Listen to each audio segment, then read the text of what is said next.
Here we have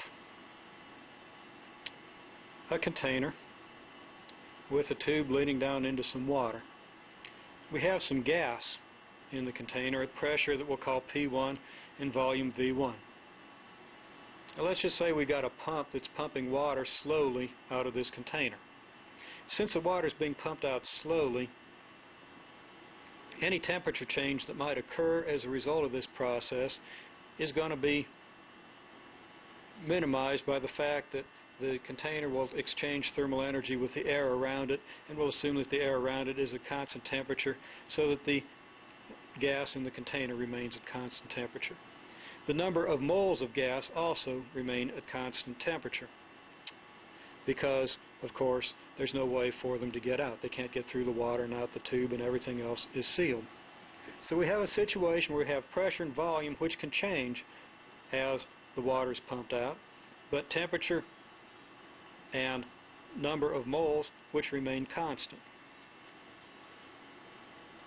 So we pump some water out and we end up at pressure P2 and volume V2.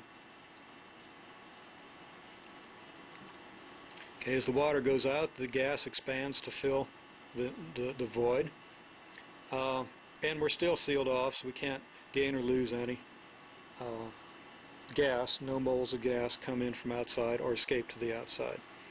Now what happens is the gas volume has increased, which means the gas molecules are more spread out. Since they're more spread out, there are fewer of them to collide with the walls of the container. Since they're moving at the same speed, because the temperature remains constant, the temperature determines the average speed of the molecules. They're moving at the same average speed, there are fewer collisions.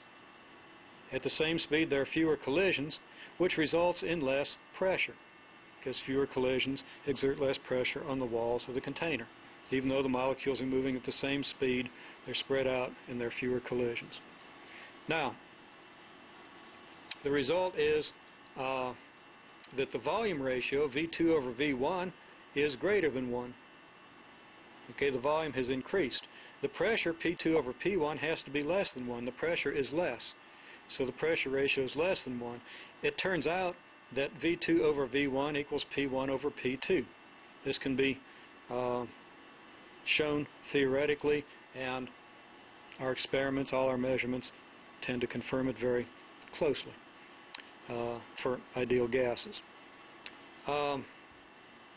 Several rearrangements. We can rearrange this by multiplying through by the denominators, and we get V1 times P1 and V2 times P2 being equal, or PV equals constant, or very close to the heart of our problem, P2, which is the pressure we're trying to find, equals P1 times the ratio V1 over V2.